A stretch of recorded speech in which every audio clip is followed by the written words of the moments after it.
कि हम लोग कक्षा 10 के बायोलॉजी का चैप्टर नंबर 6 पढ़ रहे हैं, जनन। ठीक है, तो इस चैप्टर में हम लोगों का प्रश्न संख्या 23 तक हो गया था। आज हम लोग जो करने वाले हैं प्रश्न संख्या 24 से करेंगे। ठीक है, यहाँ से हम लोग करने वाले हैं। ठीक है, चलिए, तो जो 24 नंबर प्रश्न है हम इसको देखते हैं। देखिए, प्रश्न है हमारे पास, कह रहा है कि मादा जनन तंत्र का सचित्र वर्णन करें। ठीक है, तो चलिए हम लोग इसको बनाते हैं, लिखते हैं। इसका उत्तर लिखेंगे कि मादा जनन अंग नर जनन अंग से काफ़ी जटिल संरचना होती है। ठीक है, इसमें प्रमुख अंग भाग लेते हैं। देखिए, जो मादा जनन अंग है वह पुरुष का जो जनन अंग है उससे ज़्यादा ये मतलब जटिल होता है, कठिन होता है। ठीक है, चलिए, पहला नंबर लिखेंगे अंडाशय। ठीक है, यह मादा का प्रथम लैंगिक जनन अंग होता है। ठीक है, जिसकी संरचना अंडाकार होता है तथा संख्या में 2 होता है। ठीक है, अंडाशय की बाहरी परत एपिथेलियम ऊतक का बना होता है, जबकि अंदर वाला भाग संयोजी ऊतक का बना होता है, जिसे स्ट्रोमा कहते हैं। ठीक है, जिसे स्ट्रोमा कहते हैं। अंडाशय का प्रमुख कार्य अंडाणु का निर्माण, हार्मोन का स्राव करना होता है। ठीक है, जो अंडाशय का मुख्य काम है वह अंडाणु का निर्माण करना एवं हार्मोन का स्राव करना ही इसका मुख्य कार्य होता है। देखिए, यहाँ पर इसका चित्र दिया हुआ है। चलिए,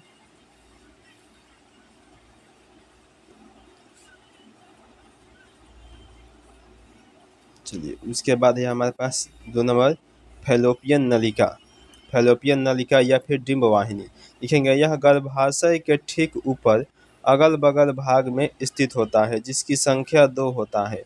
मादा का निषेचन क्रिया इसी में संपन्न होता है। ठीक है, इसका एक सिरा गर्भाशय तथा दूसरा सिरा अंडाशय से जुड़ता है। प्रत्येक माह एक अंड परिपक्व होता है तथा अंडवाहिका के द्वारा ही गर्भाशय तक ले जाया जाता है। ठीक है, तीसरा का है गर्भाशय। तीसरा का क्या, तो गर्भाशय लिखेंगे।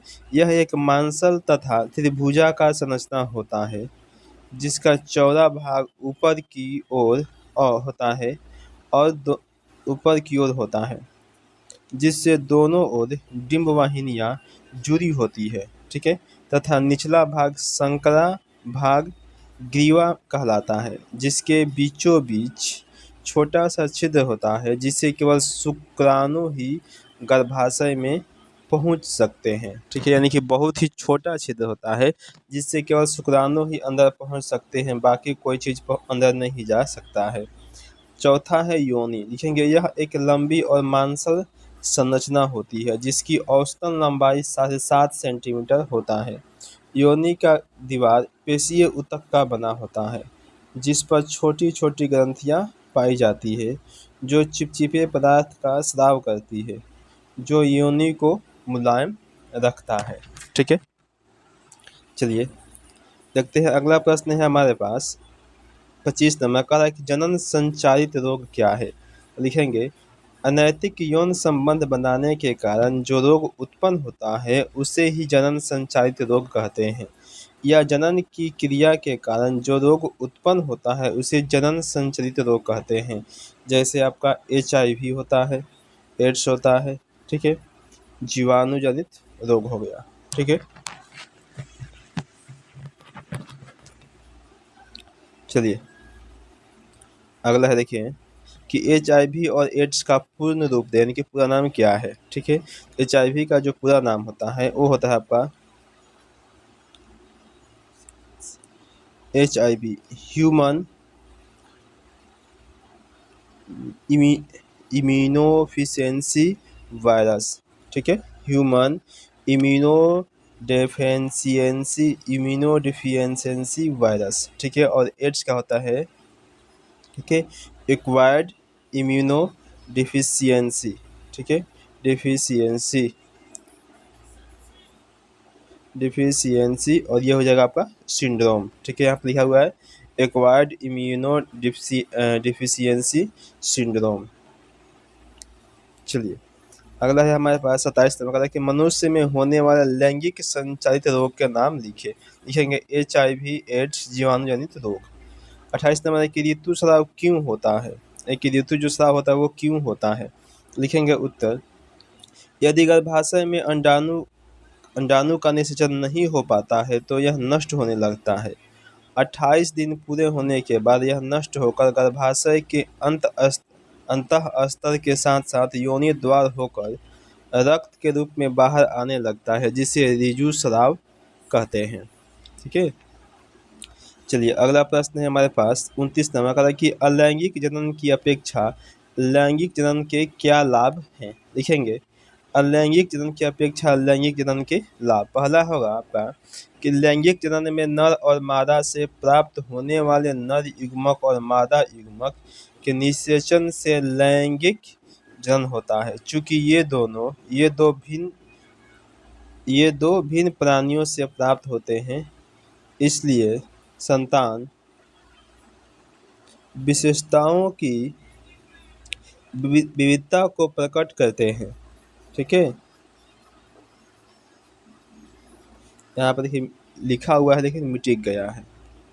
चलिए अगला प्रश्न हमारे पास 31 नंबर का है कि परागण क्रिया निषेचन से किस प्रकार भिन्न है। लिखेंगे उत्तर, परागण क्रिया में परागकण मादा जनन अंग स्त्री केसर के वर्तिकाग्र तक पहुँचते हैं, परंतु निषेचन क्रिया में दो नर युग्मक स्त्री केसर के अंडाशय में उपस्थित मादा युग्मक से संयुक्त होते हैं और युग्मनज बनाते हैं। चलिए अगला प्रश्न रखते हैं हम लोग। 31 नंबर प्रश्न कर कि यदि कोई महिला कॉपर टी का प्रयोग कर रही है तो क्या उसकी यौन संचारित रोगों की रक्षा करेगा। कॉपर टी प्रयोग द्वारा गर्भधारण को रोका जा सकता है।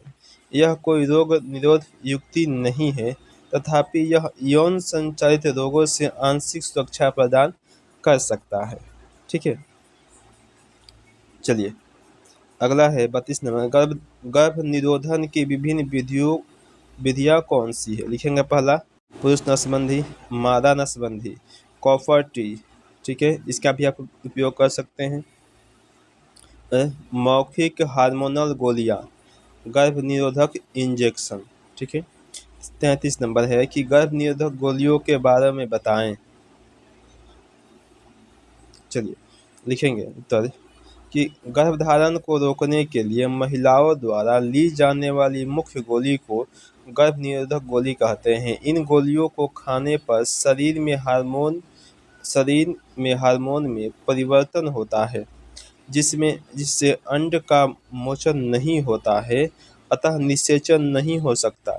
सहेली, मालाडी, अवांटेड 72 आदि भारत में प्रचलित प्रमुख गर्भ निरोधक ये सब गोलियां होती हैं। ठीक है, चलिए अगला प्रश्न है हमारे पास 34 नंबर का कि गर्भ निरोधक युक्तियां अपनाने के क्या कारण हो सकते हैं। तो उत्तर लिखेंगे, गर्भ निरोधक युक्तियां मुख्य रूप से गर्भ रोकने के लिए ही अपनाई जाती हैं। इससे बच्चों की आयु में अंतर रख पाना संभव हो पाता है। कंडोम के प्रयोग से यौन संबंधी कुछ रोगों को संक्रमण से भी बचा जा सकता है। चलिए अगला प्रश्न हमारे पास है, लास्ट है यही, मनुष्य में कितने प्रकार के दांत होते हैं। ठीक है, तो 4 प्रकार के होते हैं। ठीक है, इंसाइजर, कैनाइन, प्री मोलर और मोलर। ठीक है, यानी कि कतरनक, भेदक, अग्रचर्वणक और चर्वणक। ठीक है, मनुष्य में 4 प्रकार के दांत पाए जाते हैं।